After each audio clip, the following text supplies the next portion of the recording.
thank you for the invitation to this high-level dialogue. All that is connected with the Mediterranean region strikes a special chord in the souls of Europeans, and Russians are not an exception. The region witnessed the dawn of civilization, the development of culture and knowledge, the birth of great religions.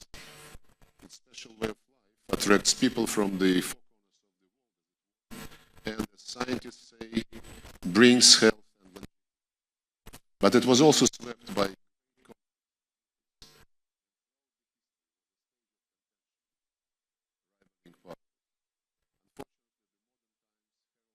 this region, more instability and what should be done to overcome the current crisis. From the history of the Roman Empire, one can get the impression that the Romans did not aspire to acquire new lands on the southern shore of the Mare Nostrum, as much as they strived to block the threats emanating from those territories and through them from the African inland. Then came the age of colonialism, when the European powers tried to directly control Africa and the Middle East. But recently it looks as if the old paradigm was returning, with the northern shore of the Mediterranean seeing the utmost priority in fending off the menace from the south. The world, however, has become too interdependent to hope that security could be ensured by building fences on the borders or sending navy out to sea.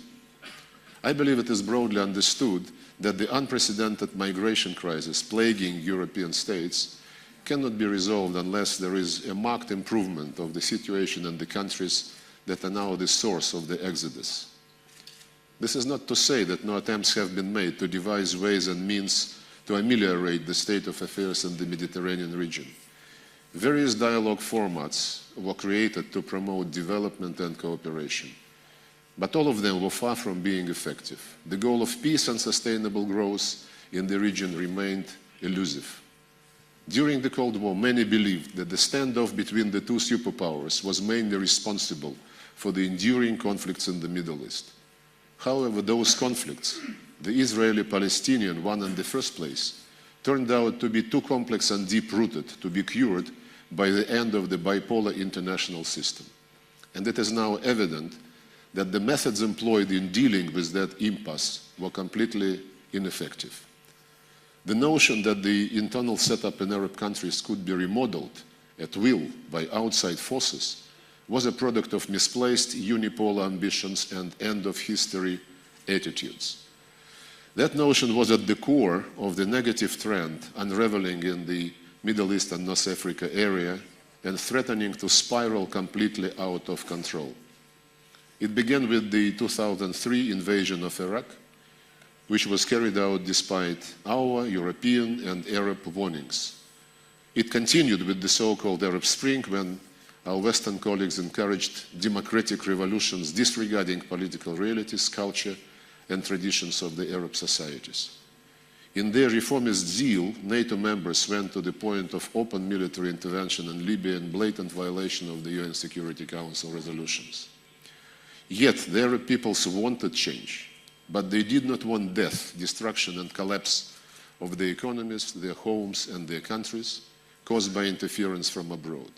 What they needed was not revolutions and wars pushing their countries backwards in their development by decades, but evolutionary transformations aimed at gradually modernizing their political and socio-economic systems.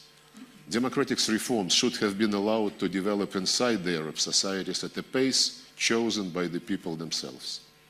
The unfortunate result of the ideologically motivated external support of the revolts in the Middle East and North Africa was a rapidly widening space of chaos. Some say promoting chaos may be a strategy to make outside control easier. If so, it doesn't bode well, at least for the Europeans.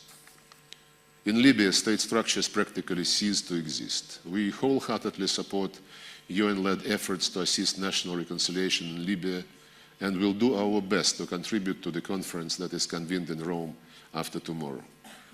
The growing instability in the region was deftly used by the extremist and terrorist groups. In Syria and Iraq, ISIL occupies large territories and tries to create a quasi-state, a caliphate, which in the terrorist dreams would stretch from Portugal to Pakistan.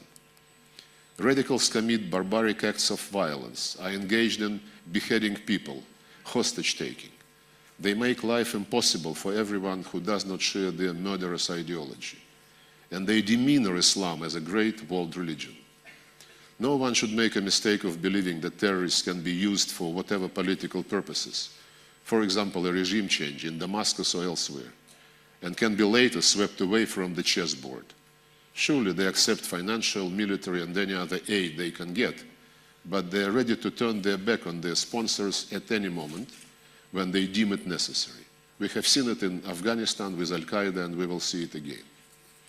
These people have no moral restrictions, as was manifest in the horrible terrorist act they perpetrated against the Russian airplane over Sinai, against ordinary civilians in Paris and elsewhere in Europe, the Middle East, Africa, and the United States.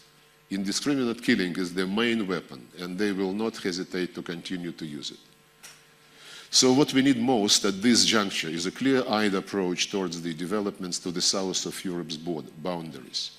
We must realize that we are facing a dangerous and ruthless enemy who can be defeated only by collective, coordinated efforts involving all players both inside and outside the Middle East region.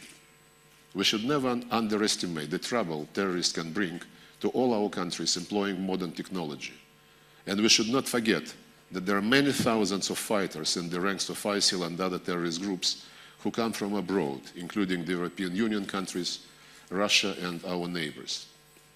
Recollecting the anti-Nazi alliance is more than appropriate. That is what President Putin meant when he came forward with his initiative to form a broad anti-terrorist front.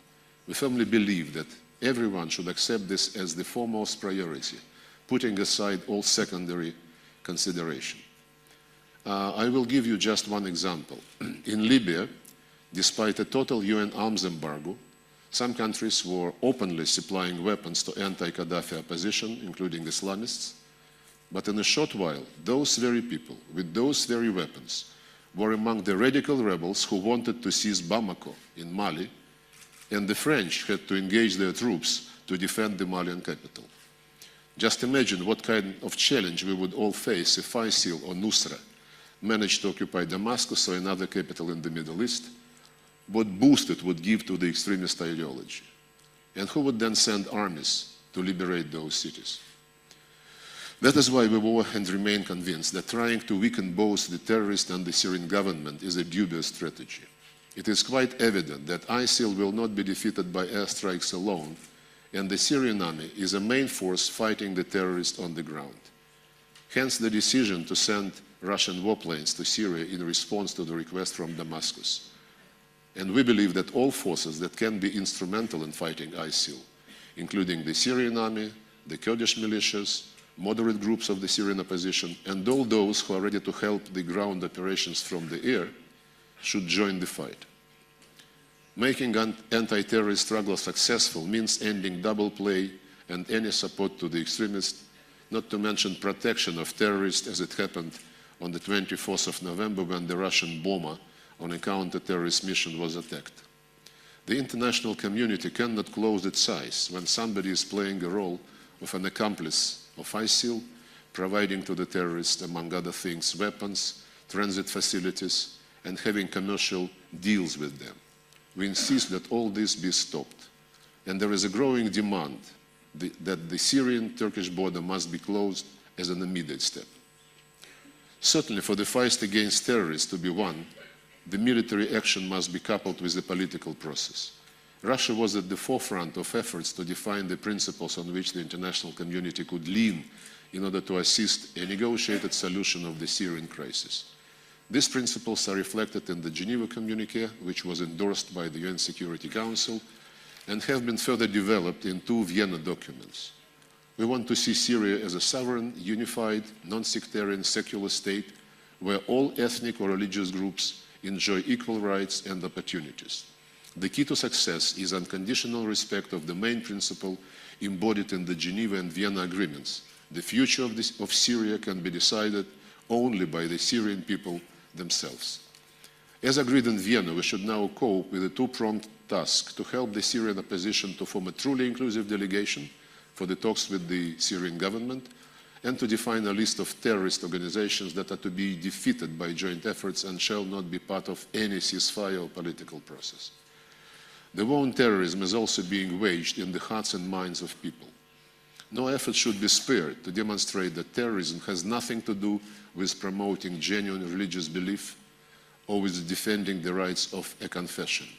The radicals should be proclaimed outcasts of any faith. At the same time, the real religious values are to be upheld. In Russia, we have a rich experience of people of different confessions, including Orthodox Christians and Muslims, living together for centuries. We should not overlook the profound dangers of sectarian strife in the Middle East, be it between Muslims and other confessions or inside Islam. We must work together to help turn rivalry between the Sunni and the Shia into reconciliation and productive cooperation on the basis of the well-known Amman Declaration of 2007. In this context, building bridges between Saudi Arabia and Iran is of utmost importance, as is the goal of promoting confidence and security in the Gulf region. And of course, the plight of the Christians as well as other religious minorities in the Middle East should be always on our minds. The exodus of the Christians is a tragedy not only for them, but for the whole region, which is in danger of losing its unique multicultural nature, its role of a beacon of spirituality for different faiths. We believe that in the 21st century, as the world is rapidly changing and new centers of economic growth and political influence emerge, the underlying principle should be the partnership of civilizations. Everyone has to accept the right of others to be different and to promote the culture of compromise. Russia is convinced that the developments in the region should be considered in the entirety and complexity, instead of trying to approach different issues on a piecemeal, simplistic basis. That was the premise of the Security Council Ministerial convened by Russia last September to discuss the problems of the region in a comprehensive manner. We must be consistent in Syria, Libya, Yemen, and other existing and potential hotspots. And of course, we must overcome the impasse on the Palestinian issue.